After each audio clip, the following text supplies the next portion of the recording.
Yes, we are back with a movie review. It has been a while since my last movie review. I don't remember on what movie it was. Doesn't matter. Anyway, today I'm talking about my favorite movie of 2019.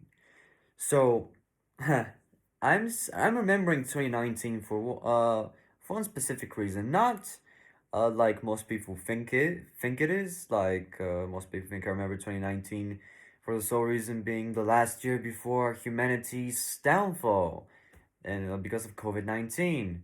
My friend, humanity's downfall began a long time before 2020, but still, in my eyes. You may see it as you like. For me, humanity has been fucked for a while now, and it will continue to be even more fucked. But anyway, I hope I don't get canceled for those words, but that's my expectation, nothing else. Anyway, I'm getting carried away. 2019 was an incredible year for movies, and yeah, I said to myself, if 2019 is that good, the next at least 2, 3, 4, 5 years will be at least not as good. And I was right. 2020 was horrible, arguably the worst year for movies. And now 2021 is like going in on that trope, even beating 2020 for the level of shitness in the movies, in my opinion, of course. So I've been dodging the name of the movie, The Irishman. The Irishman, I believe, was the best thing to happen in 2019, and a stacked movie year with Joker, which is second place, in my list. With Joker, Once Upon a Time in Hollywood. Uh, so many great movies came in 2019. I just can't think of them all.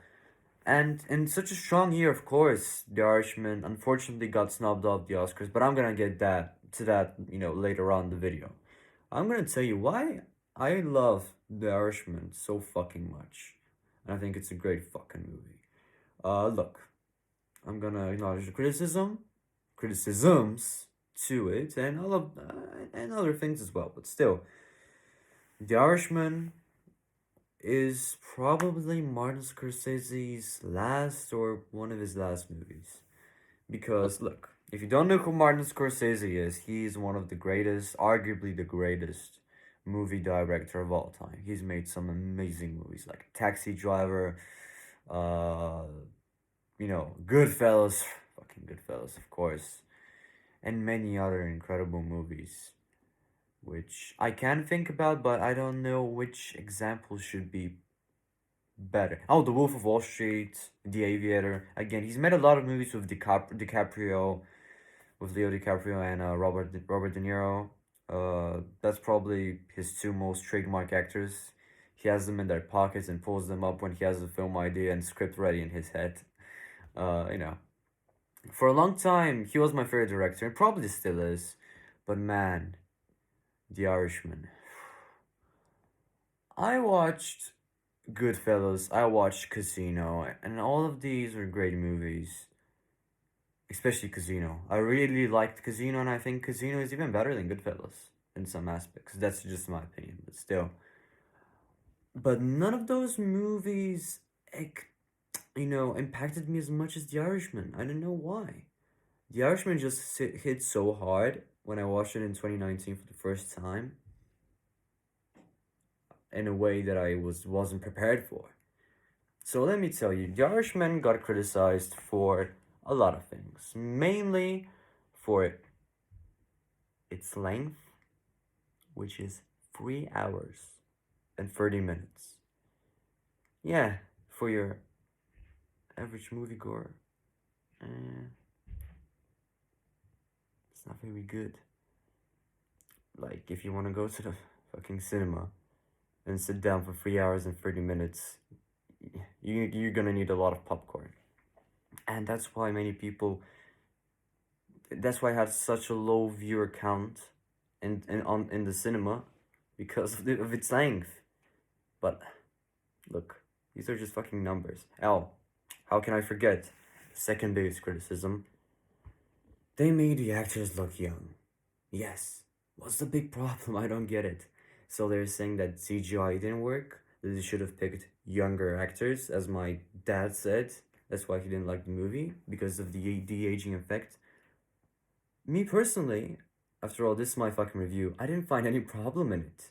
I mean, it was there, it was obvious, but it never distracted you from the movie, from the main plot, from the characters, from the story it tried to tell. It never pushed you off the road. I don't know what was the problem in people's eyes, but that's their opinion, not mine.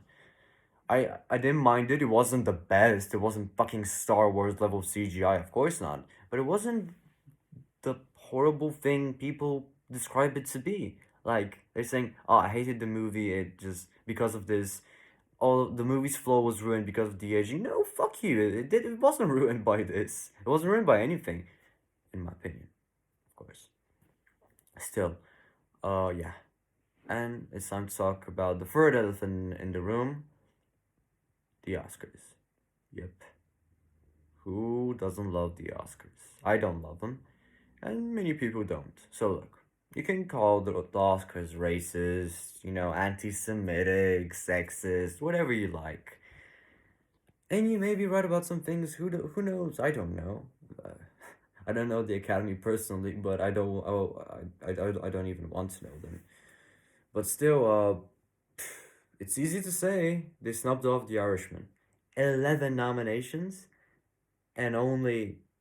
What I mean, what I'm saying, only zero wins. Zero. He got nominated for so many awards, and I still can't believe how Al Pacino didn't get an Oscar.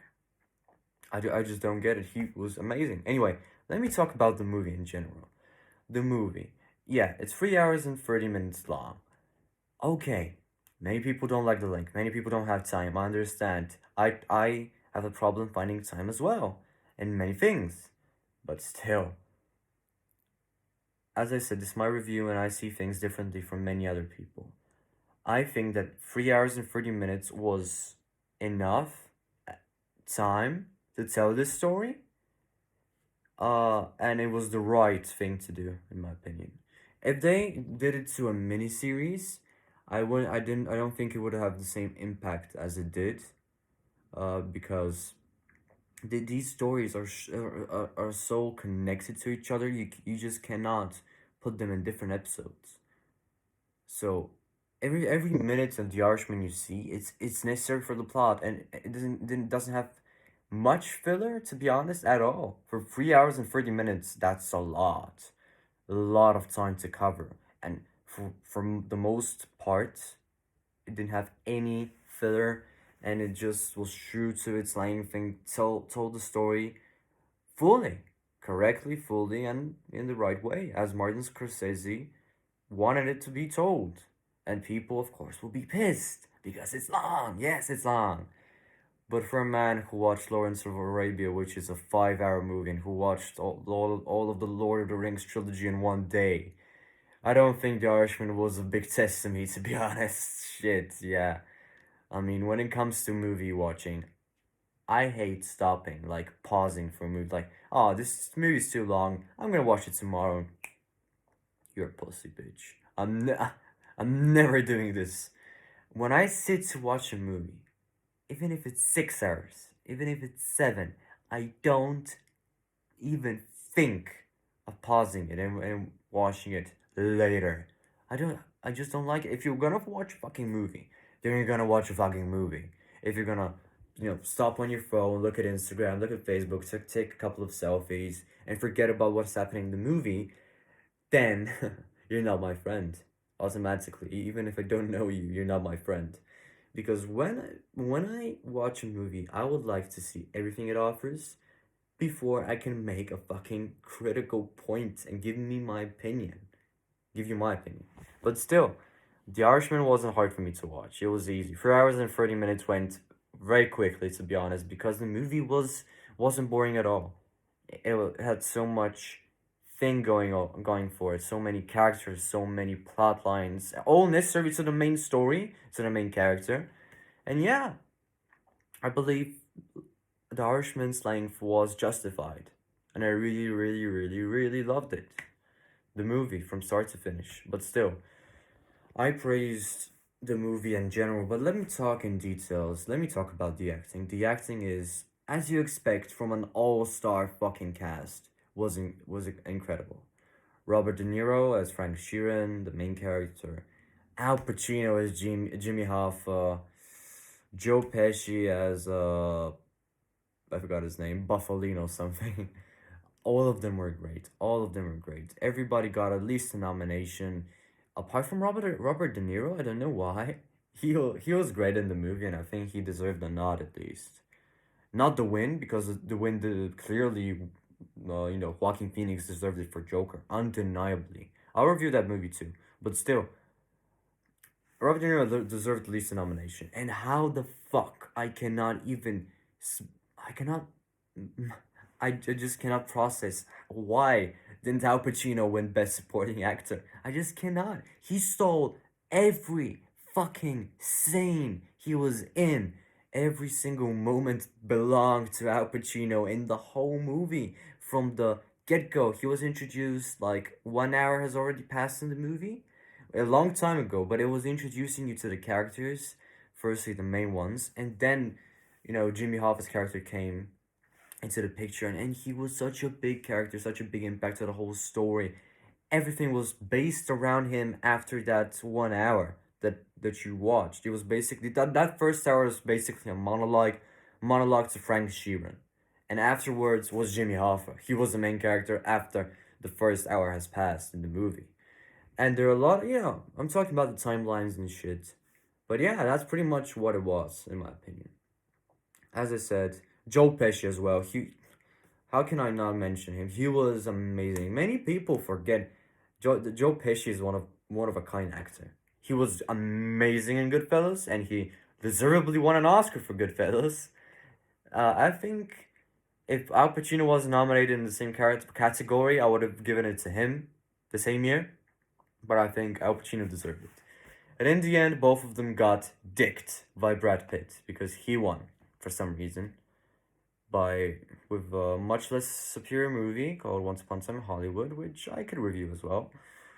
Anyway, what more can I say about this movie? The acting was great. Can I look for flaws? Maybe some of the plot lines of the movie were a bit stretched. As I said, it didn't have much filler, but it had some miss points that I would have preferred for them to not be in the movie because they didn't have a clear message or meaning for them to even exist. But at the end, they weren't a problem to me. They were just like a nice extra. Like there was one scene, Robert De Niro was going to park a truck, and he's parking the truck. He gets the weapons from the truck, and he goes to his car and goes back home. But before he goes to his home, he must talk to a guy with massive ears. For no reason whatsoever, he has to look at him, look at his ears, and the guy said, "Why are you looking at my ears?" And we said, "I'm not looking at your ears. I have made an operation, so you don't need to look at them. My ears are fine." And then he said, "No, I'm not looking at your ears. I didn't see that your ears are big." And that conversation was pointless. But what was the worst of it? This actually got mentioned again because the same guy with the ears was shown on TV. And this guy, and Robert De Niro said, "Oh, I remember that guy with the big ears." And Al Pacino said, "Oh, his ears aren't that big." "Oh, okay then. Well, shall we move on? Yeah, which guy should we kill next? Oh, yeah, I forgot about that. But yeah. You see, these things, there are some couple of moments as well that weren't just, didn't have rights exist in this movie, that's all. But apart from that, nothing else. For a 3 hours and 30 minutes movie, The Irishman makes the most of it, in my opinion. And it's a great time, it's an amazing time, to be honest. And with great acting, great performances all across the fucking board, and amazing cinematography and music score. It's just another Martin Scorsese classic, and it deserves to be remembered as one of his best films in a large catalog of them. I personally haven't seen a bad Scorsese film. No, no, no, no. Actually, I've seen Mean Streets. Oh yeah, Mean Streets. It was horrible. Mean Streets was his only worst bad movie, in my opinion. But after this, he learned. Okay, he learned. After Mean Streets, he knew, how the things worked. Then he made Taxi Driver, and everybody loved Taxi Driver, including me. But anyway, yeah, another Scorsese classic. The Irishman was great. I don't need to tell you because you already know. But yeah, if you haven't watched it already, it's on Netflix. Yeah, it's on Netflix. And yeah, they like to, you know, show their feathers by advertising The Irishman to left and right. The Netflix are pretty proud in owning The Irishman. They funded the whole project. Without them, the movie wouldn't exist. And yeah, if you've done that and your project is successful like it was, then yeah, why not show it to the fucking world as it deserves to be shown? But yeah, that's pretty much all there is to it. Great movie. Oh yeah, I forgot. I forgot to give it a score. Ah, shit. I give 10 to very rare movies, like once of a lifetime experiences. I wouldn't call The Irishman that, but it's a like a 9.7 out of 10. But as I said, I am shooting the kneecaps off my knees with my rules. My rules are I'm gonna give like circularized points, like 7 out of 10, 6, 8, 9, 10 out of 10. Like, no complications, not like IGN 8.6, 7.2, 8.3, 7.9. I don't like these. So, unfortunately, even though it's closer to 10 than to 9, I'm going to give The Irishman an amazing score of 9 out of 10 with a must watch badge. I have badges, maybe you've heard of them. With a must watch badge. And yeah, the movie is an amazing time and with an emotional ending that will surely make you cry. That's why we love movies. Anyway, I don't recommend watching this movie in the cinema. I recommend watching in the comforts of your home. And yeah, just binge watch it on Netflix. Make a Scorsese marathon if you like, which is always great. Never wrong time for Scorsese movies, in my opinion.